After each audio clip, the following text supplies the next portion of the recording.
Many of us still believe that Serena Cole has the potential to transition into greatness.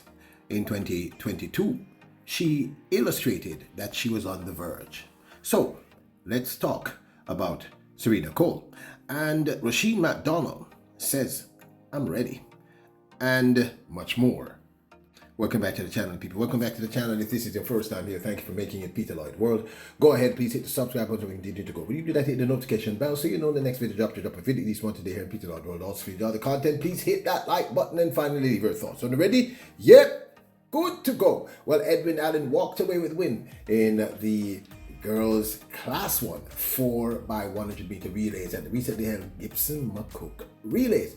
But it was a nail biter, people, right down to the line, and I kind of believe that this may be what the upcoming ISA Boys and Girls Champs 2025 will be in terms of the female schools, the girls schools, in terms of winning. So I just wanted to share this one with you. I thought this was kind of exciting, as Edwin Allen, as I said, walked away with the win, a new personal best of 44.81 seconds ahead of Heidel High School, who took second in 44.81 seconds. That's how close this was on the line. Homewood Tech was right in the mix with 45.04, with St. Mary High School at fourth with 46.71. Like I said, I believe this is going to be what the battle for supremacy will be for the girls, ISA Boys and Girls on the line 2025. I think these are two of the schools that will be battling out for that trophy. Well, so too, San Diego, Wilmer's girl, up there as well. First handover. Wilmer's on the outside. Edwin Allen goes to work now. Heidel very much in business down the back stretch. That's the way they lay out now into the penultimate handover. Homewood Technical having their feet on the pedal at this stage. Edwin Allen has a bit of catching up to do. Heidel moving brilliantly as well. Off the top bed now on the final handover. Heidel looking good. Edwin Allen digs into a deeper gear now. Edwin Allen comes closer. Heidel runs out of real estate. Edwin Allen and Heidel very, very close. Edwin Allen gets there, but only just. Heidel second. And the Homewood Technical back in third. 44.80 seconds, the unofficial time there.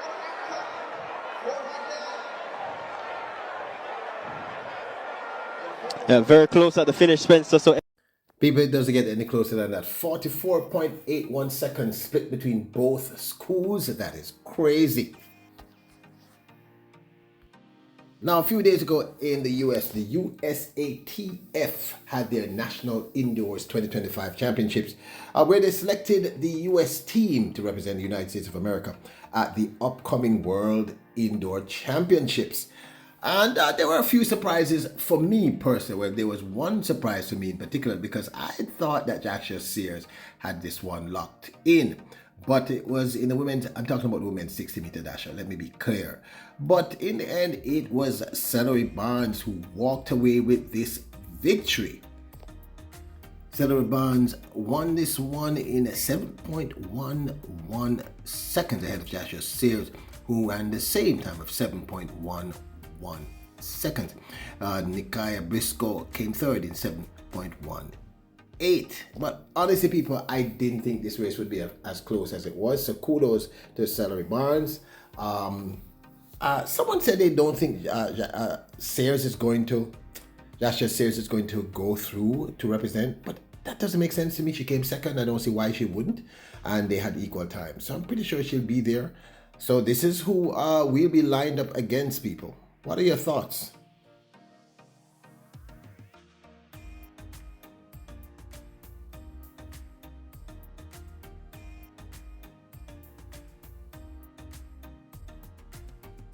Oh, and to answer a question that's been asked by a few of you, I can see no evidence that America's Jacious Sears has any Jamaican connection at all. If you can prove otherwise, please let me know, but I can't find any such connection. Now, one of my favorite upcoming US athletes is this young lady, Alexis Holmes. She walked away as the national champion in the 400 meters. Holmes walked away with the title in a time of 50.51 seconds with Rosie F. Young of Arkansas coming second in 51.43 seconds.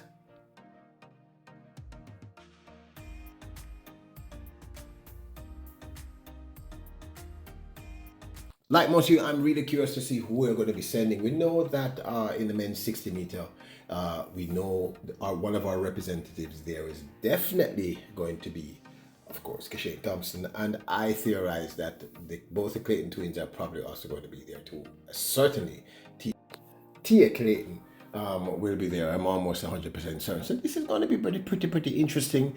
I think the persons to watch based on this would be definitely Saboda, Kambunji, Doso, and then I guess Barnes and Tia. Let's see. Introducing Peter Lloyd World merchandise, where style meets comfort. From trendy tees to cozy hoodies, we've got something for everyone. Elevate your wardrobe with our high-quality, fashionable designs that make a statement. Whether you're hitting the streets or chilling at home, Peter Lloyd World has you covered.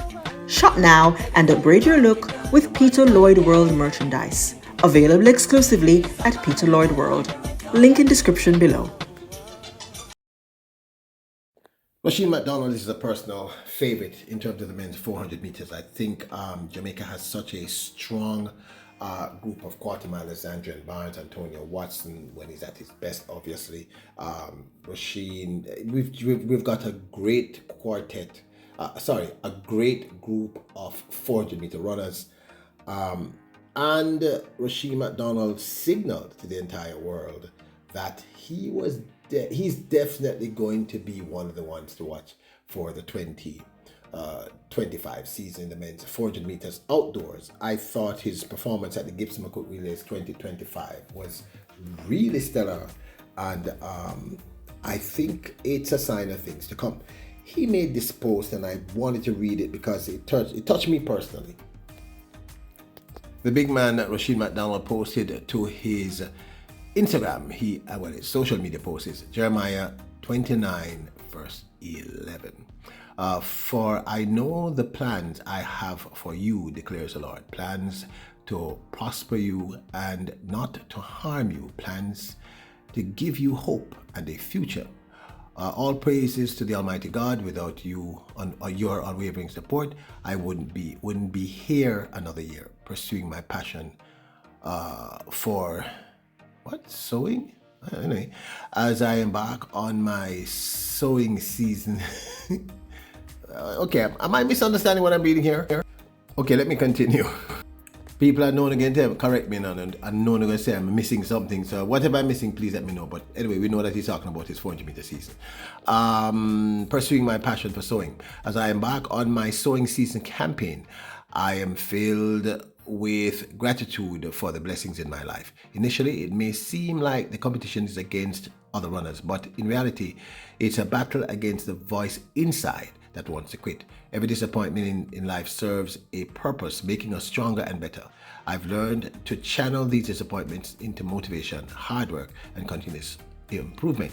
Over the past few years, I've faced numerous obstacles, battled injuries, and self-doubt. However, life has taught me that preparation is key. Patience is another virtue I've learned. Having witnessed the consequences of neglect this season, I approach it with confidence and purpose, walking in my favor and seeking my blessings. I extend my heartfelt gratitude to my coaches at MVP Club for their unwavering support. My family and friends have been my pillars of strength throughout my journey, and I'm so thankful for their unwavering love and encouragement. Lastly, to my fans, thank you for your unwavering support. Even when the road was unclear, you stood by me through thick and thin. Your presence in my life means the world to me, and I'm grateful for each and every one of you.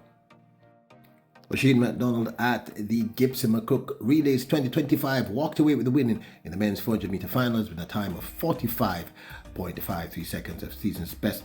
Wendell Miller took second in 45.67, and Demish Gay took third in a time of 46.37 seconds. Have to big up Calabar Life. YouTube has been here for a minute. Big up to you. I was actually trying to find TVJ's footage. I know this is TVJ's footage, but I see your tag here and I have to big you up. You are one of the good ones. Although Calabar, I wish it was KC Life, but big up yourself, my boss. Respect. 400 hurdlers, Asani Wilson and Malik James King. They are dangerous as well. Sent about their business now. Rusheen Mcdonald, Demish Gay, Malik James King. Gay in the middle of the pack. Gliding nicely down the backstretch. Asani Wilson in the gold and blue, looking relaxed at this stage. Rusheen Mcdonald will look to increase the tempo at this stage. Then on the outside, we've got Malik James King. Javier Brown has some running to do and catching up to do on the inside. Wendell Miller, the Bahamian, creeps dangerously into contention now and into the front. Rusheen Mcdonald and Miller and Mcdonald, the national record holder. Rusheen Mcdonald gets there unofficially in 45.53 seconds. Just outside the Gibson Relays record. We wait for the official time. The Gibson record is 45.50. It's 45.53 for Rusheen Mcdonald. He has announced his state of readiness for the season. Absolutely, Spence. I think we're going to have a very exciting men's 400 meters outdoors, people, in 2025. As I said, Rusheen looks really good. Barnes looks good. I think Antonio Watson tends to come on a little later in the season. I think he's going to be good once he's injury free. There's so much talent. James King, there's so much talent. I think it's going to be crazy.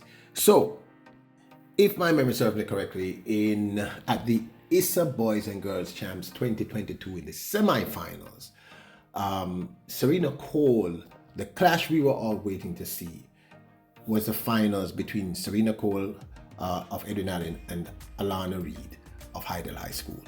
In the semifinals, Serena Cole put on a display of absolute precision in terms of her sprinting, but unfortunately injured herself going across the line and was unable to compete against Alana Reed, who went on to set a national record for Jamaica in the under 20 girls 100 meters, a time of 10.91, which is such an incredible time.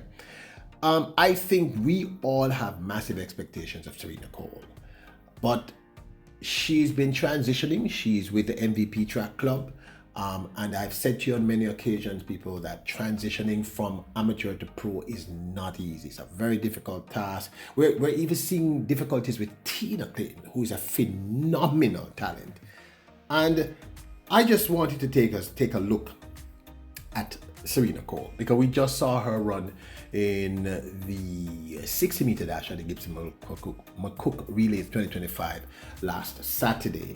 And she didn't sparkle, but she was okay. I think she ran 7.17 wind aided. I think the wind was a plus 2.6 meters per second.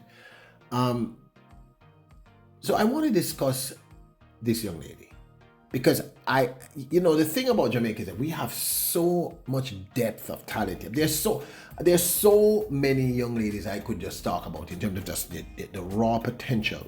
Let's take a look at Serena Cole and see where she's at and where she could possibly go.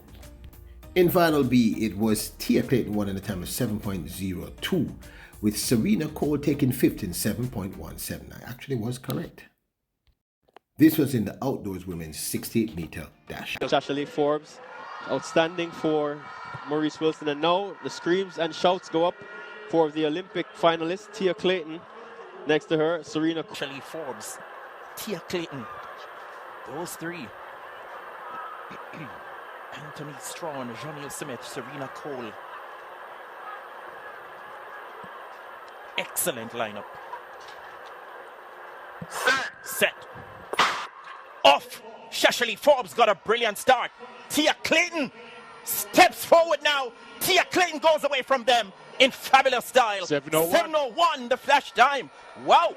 We wait for the official time. Another superlative display of sprinting. Tia Clayton gets there in 7.02. Joint world leading for the women's 60 meter dash. Another superlative performance. Wait for the win reading. Now this, of course, is my 2 cents. I know some of you are going to say, why are you talking about Serena Cole? But the truth is, people, I really think this young lady has immense potential.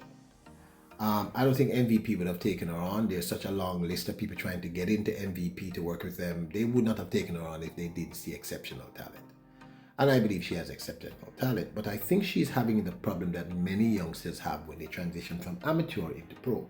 Now, the stats I told you in a video a year and a half ago, the stats are that the successful transition from amateur to pro, from high school to pro is, I think it's 1%. 1% globally of the people who try to transition from an amateur in high school into becoming a pro athlete, making some kind of living from running, is about 1% in track and field, which is terrifying. I believe that number is a little better if the stats still hold. I'm using stats from about a year and a half ago. From the collegiate scene, which is university level, college and university level, to pro, that's about 2%, which is still not particularly wonderful. And I said earlier that we're seeing Tina Clayton, although she seems to be coming back to form. She's coming back to form. I'm seeing all the signs. We see even Tina Clayton, who's a phenomenal amateur talent. She was an absolute phenomenal amateur talent. And we're seeing many other people struggle to make that transition. Buaja Nkume, Sandrian Barnes, although both are beginning to show sparks of making the transition. And one of the things I've said to many of you is that we have to be very, very patient with these athletes. Now, I get it. Jamaica has a plethora of talent. I mean, wow, Tina Clayton. We're not talking about the seniors. Let's not talk about anybody over 23 or 24 or 25. Just in the youngsters, we have the upcoming ones like Shania Douglas. We have Brianna Campbell, if my memory serves me correctly. There's so much talent, female talent, in terms of just the sprints, just 100. Let's not even talk about the 200. Just the sprints.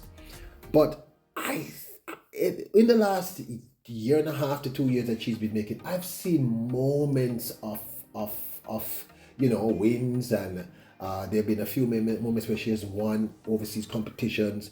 I've seen those moments. But the second thing that I want all of you to remember is that this is the very beginning of the season.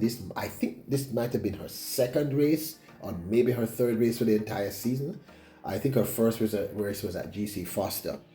And we need to be a little bit more patient with her. I see people saying that she has on a lot of weight and stuff. And I hear people make this argument all the time. And, sometimes people remember me as someone who did many, many films all over the world.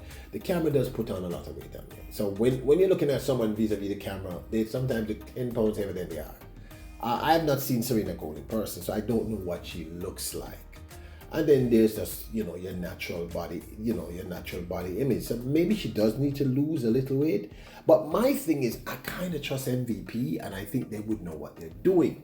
But there's a third possibility, people, which is she may not transition. It's not an impossibility. I mean, like I said, it's a transition rated about 1%. And that 1%, by the way, is not the 1% that becomes top stars. That's even a percentage of that 1%. But I think the potential is there, and I think we need to be patient. It has even been 2 or 3 years. Give her a little more time. But this, of course, is my 2 cents. Remember I said, very early in the season. So it's hard to judge. Let's talk about her again a little later on. Now, don't forget to hit the subscribe button, the notification bell, and hit the like button. Check out our merch store at printify.com. I'll leave a link in the description below. Remember, you are royals, kings and queens. Bless her.